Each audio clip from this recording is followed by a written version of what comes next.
Selamat datang di video ini.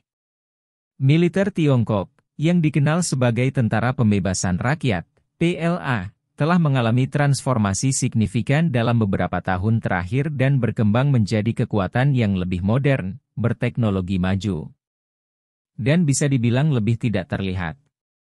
Evolusi ini adalah bagian dari strategi Beijing yang lebih luas untuk menegaskan pengaruh globalnya dan mencapai tujuan militernya tanpa tentu saja terlibat dalam konflik berskala besar secara langsung.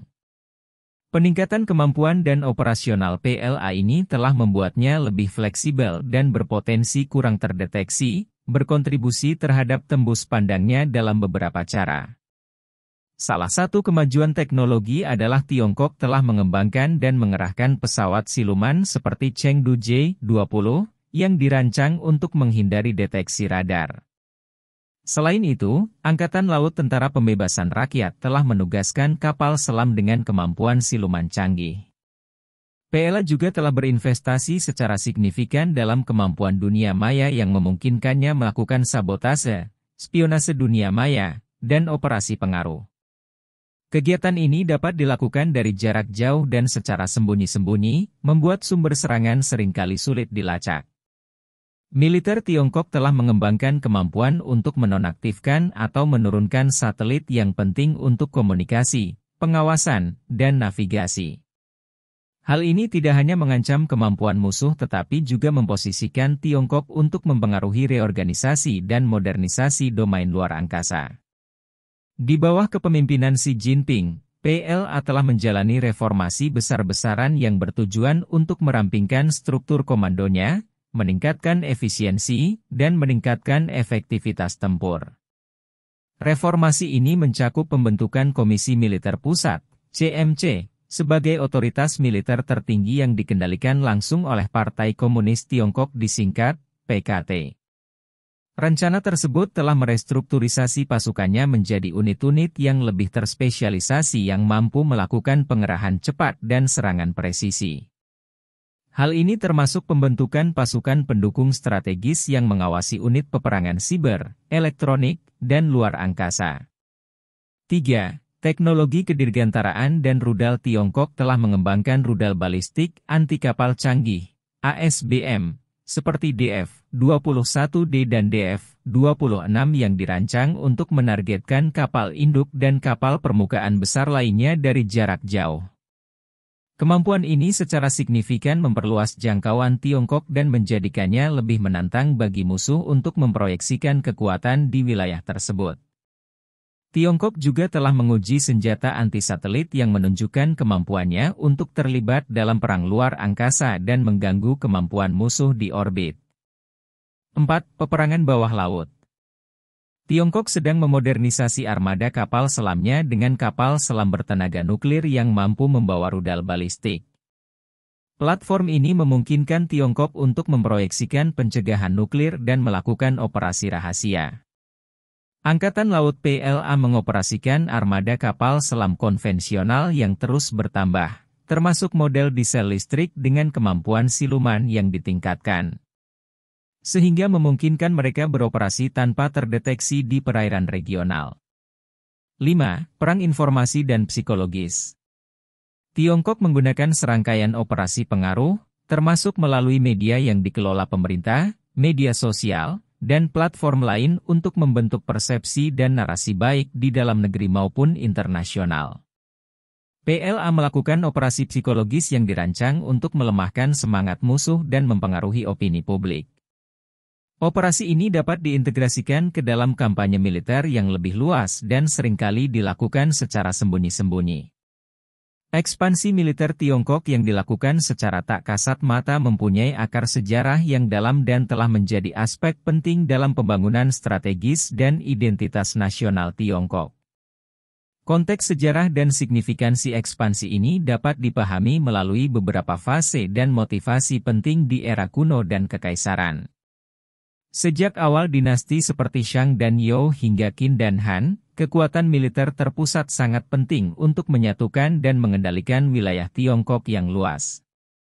Konsep mandat surgawi membenarkan hak untuk memerintah dan tugas untuk menjaga ketertiban, seringkali melalui cara militer. Tokoh sejarah seperti Qin Shi Huang, Kaisar pertama Tiongkok, melakukan kampanye militer untuk menyatukan negara-negara yang berperang di Tiongkok, meletakkan dasar bagi dinasti Qin. Dinasti-dinasti berikutnya memperluas perbatasan Tiongkok melalui penaklukan militer, menggabungkan masyarakat dan wilayah baru. Dua dinasti Ming dan Qing. Dinasti Ming terkenal karena pelayaran Zheng He, yang merupakan ekspedisi angkatan laut besar-besaran yang mencapai Afrika Timur dan menunjukkan kemampuan serta pengaruh angkatan laut Tiongkok. Namun, pada periode ini juga terjadi pergeseran ke arah isolasionisme dengan tembok besar Tiongkok yang semakin diperkuat untuk mencegah penjajah nomaden. Dinasti Qing yang didirikan oleh Manchu memperluas wilayah Tiongkok secara luas dengan mencakup wilayah-wilayah seperti Tibet, Mongolia, dan Xinjiang. Ekspansi ini seringkali dilakukan melalui gabungan penaklukan militer dan sarana diplomatik. Era modern. Di akhir abad ke-19 dan awal abad ke-20, Tiongkok menjadi sasaran imperialisme asing yang menyebabkan hilangnya wilayah dan serangkaian perjanjian yang tidak setara. Pemberontakan Boxer adalah pemberontakan anti-imperialis yang signifikan yang menunjukkan perlawanan terhadap pengaruh militer asing. Perang Saudara Tiongkok antara Kuomintang, nasionalis, dan Partai Komunis Tiongkok, PKT, diakhiri dengan kemenangan PKT pada tahun 1949, mendirikan Republik Rakyat Tiongkok, RRT. Militer memainkan peran penting dalam hal ini. Ekspansi militer RRT dipengaruhi oleh dinamika Perang Dingin, konflik perbatasan, terutama dengan India dan Uni Soviet, serta sengketa wilayah yang sedang berlangsung di Laut Cina Selatan. Pihak militer telah penting dalam menegaskan kedaulatan Tiongkok dan integritas teritorialnya. Sejak akhir Perang Dingin, Tiongkok berfokus pada modernisasi kemampuan militernya, kemandirian, serta pencegahan strategis. Hal ini mencakup investasi pada teknologi canggih, perang dunia maya, dan kemampuan luar angkasa yang mencerminkan pergeseran strategis menuju proyeksi kekuatan yang lebih besar. Ekspansi militer Tiongkok didorong oleh kebutuhan untuk mengamankan kedaulatannya, menanggapi ancaman yang dirasakan, dan melindungi wilayahnya serta integritasnya, terutama dalam menghadapi sejarah perambahan asing. Ekspansi dan modernisasi Tiongkok merupakan bagian dari strategi yang lebih luas untuk menegaskan pengaruh global yang menantang status quo yang ditetapkan oleh negara-negara Barat, dan mendukung kepentingan ekonomi serta politiknya di panggung internasional. Penekanan pada modernisasi militer mencerminkan ambisi Tiongkok untuk menjadi kekuatan militer terkemuka yang memanfaatkan teknologi dan inovasi untuk mencapai keuntungan strategis. Peran militer dalam pemerintahan nasional dan upaya modernisasinya juga berfungsi untuk mengkonsolidasikan kekuatan PKT, yang menganggapnya penting untuk peremajaan dan stabilitas nasional. Tentara Pembebasan Rakyat Tiongkok telah mengalami transformasi signifikan yang berkembang menjadi kekuatan yang sangat canggih dan dalam beberapa hal hampir tidak terlihat. Tingkat kemajuannya sangat luas dan mencakup berbagai domain, termasuk kemampuan militer konvensional, senjata nuklir, perang dunia maya, teknologi luar angkasa, dan anti-akses, penolakan area, A2E. Berikut ikhtisar tentang bagaimana militer Tiongkok telah berevolusi dan kemajuannya. Teknologi tembus pandang dan siluman. Tiongkok telah mengembangkan dan mengerahkan pesawat siluman seperti Chengdu J-20, yang dirancang untuk menghindari deteksi radar. Kemampuan ini merupakan kemajuan signifikan dalam kekuatan udara Tiongkok, yang memungkinkannya memproyeksikan kekuatan secara lebih efektif. Kapal selam nuklir dan konvensional Tiongkok sedang ditingkatkan kemampuan silumannya sehingga lebih sulit dideteksi oleh sistem sonar musuh. Kelas tipe 093 dan tipe 094 adalah contohnya, dan kapal selam baru yang lebih canggih sedang dikembangkan. Kemampuan luar angkasa dan dunia maya. Tiongkok memiliki program luar angkasa yang kuat yang mencakup satelit komunikasi, satelit navigasi, dan satelit observasi bumi. Tiongkok juga telah mendemonstrasikan uji coba rudal anti-satelit yang menunjukkan ketertarikannya pada luar angkasa sebagai domain operasi militer. Tiongkok dikenal telah mengembangkan kemampuan perang siber tingkat lanjut. Tuduhan pertasan dan spionase siber yang disponsori negara telah menyoroti kemampuan Tiongkok dalam mengumpulkan intelijen, mengganggu operasi, dan mempengaruhi peristiwa melalui sarana siber. Kekuatan konvensional. Tiongkok telah mengembangkan berbagai macam rudal balistik dan jelajah, termasuk DF-21D dan DF-26 yang dianggap sebagai rudal pembunuh kapal induk. Kemampuan ini memperluas jangkauan Tiongkok dan menimbulkan ancaman bagi pasukan angkatan laut regional. Tiongkok juga telah menugaskan kapal induk pertamanya yang dibuat di dalam negeri, tipe 001A, dan sedang mengembangkan kapal induk yang lebih canggih. Sebelum melanjutkan lebih jauh, beritahu kami apakah Anda menyukai videonya? Jika ya, silakan klik suka dan bagikan, dan mari kita lanjutkan. Hal ini menandai langkah signifikan dalam ekspansi Angkatan Laut Tiongkok dan kemampuan proyeksi kekuatan. Tiongkok berinvestasi besar-besaran dalam penelitian AI yang bertujuan untuk mengintegrasikan AI ke dalam operasi militernya untuk mendukung pengambilan keputusan, sistem otonom, dan kemampuan pengawasan tingkat lanjut. Kemampuan anti penolakan area, akses, A2-AD.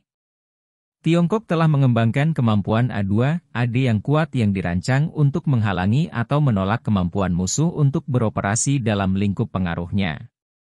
Hal ini mencakup sistem pertahanan udara tingkat lanjut seperti S-400 dan sistem rudal anti kapal jarak jauh yang dikembangkan di dalam negeri, serta jaringan pertahanan udara terpadu. Pencegahan nuklir. Tiongkok mempertahankan strategi pencegahan minimal dengan semakin berkembangnya persenjataan nuklir.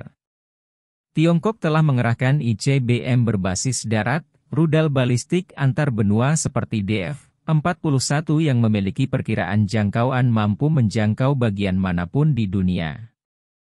Tiongkok juga sedang mengembangkan kapal selam bertenaga nuklir yang meluncurkan rudal balistik, SLBM, dengan rudal JL-2. Konsep tembus pandang dalam strategi militer Tiongkok melampaui teknologi siluman. Konsep ini mencakup kemampuan untuk mencapai kejutan strategis melalui modernisasi cepat, pengembangan kemampuan asimetris, dan penggunaan kekuatan militer secara strategis dengan cara yang menantang status quo.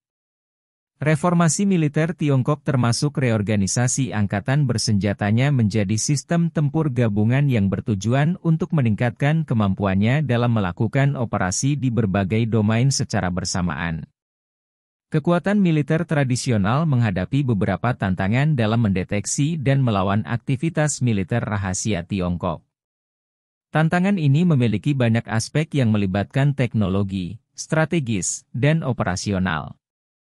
Berikut adalah beberapa tantangan utama. Teknik siluman dan penipuan.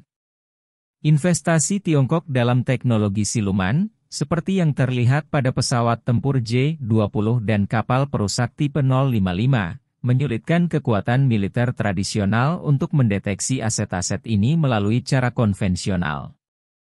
Hal ini memerlukan sistem radar dan pengawasan yang canggih untuk mengidentifikasi dan melacak aset-aset ini. Tiongkok menggunakan taktik seperti menggunakan kapal dagang untuk keperluan militer dan pesawat sipil untuk pengawasan, sehingga menyulitkan musuh untuk membedakan antara aktivitas sipil dan militer. Perang ruang angkasa dan Perang Dunia Maya.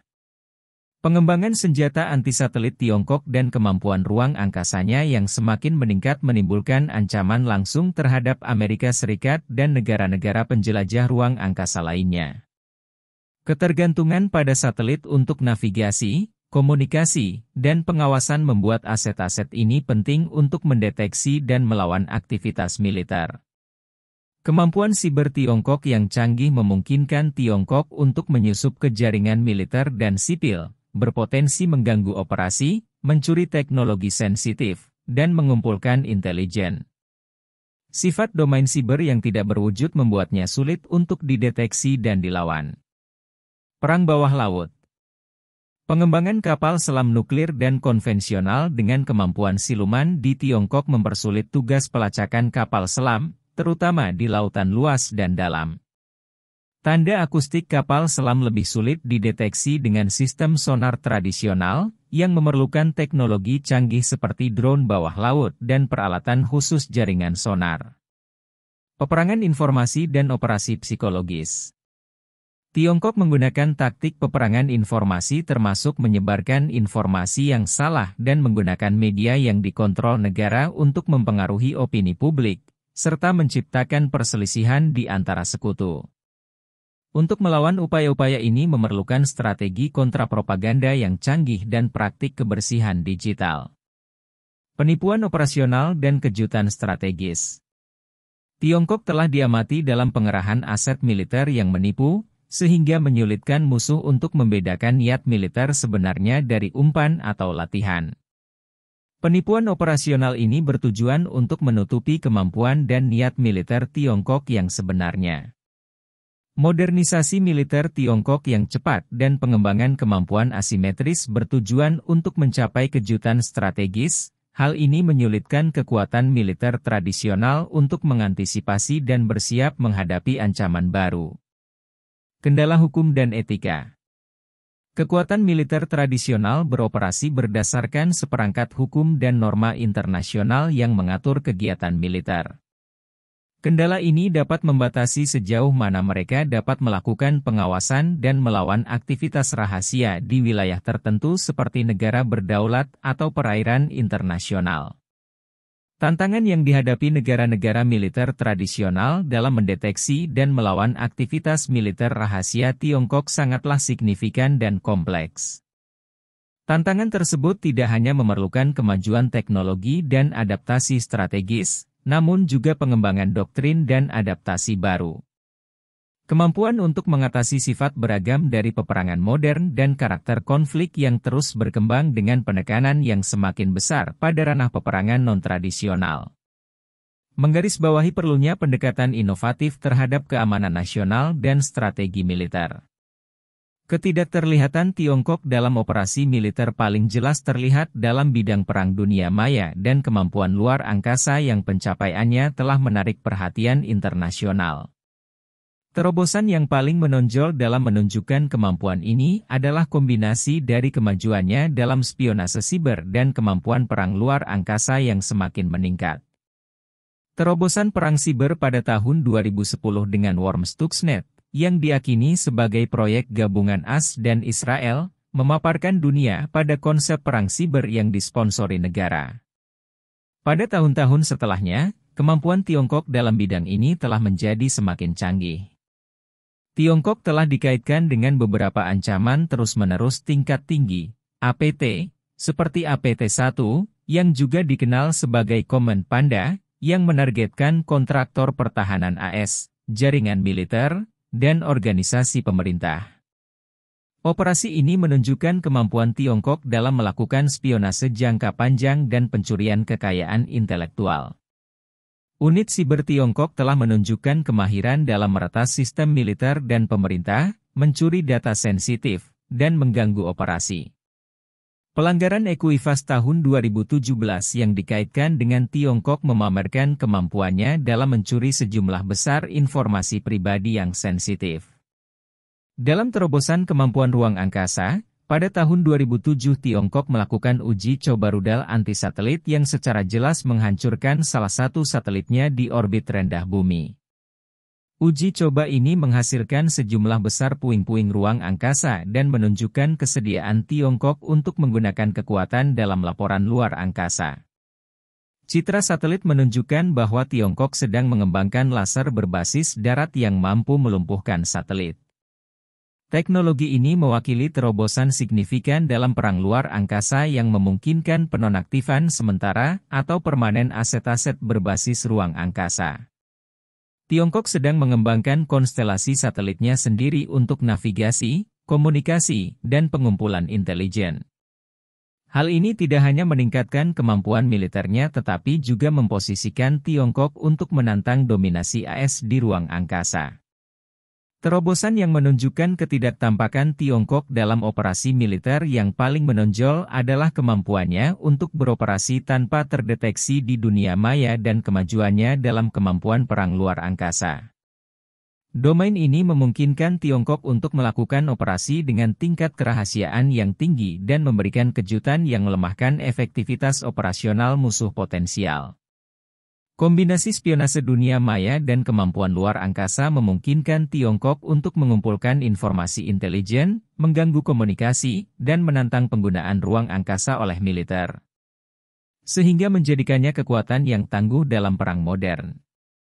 Bagaimana pendapat Anda mengenai video ini? Jika Anda punya pendapat, silahkan tuliskan pendapat Anda pada bagian komentarnya. Dan jika Anda suka dengan video ini, silahkan klik like dan subscribe, dengan begitu kami akan membuat video lainnya untuk Anda semua. Terima kasih dan sekian dulu dan sampai jumpa di video berikutnya.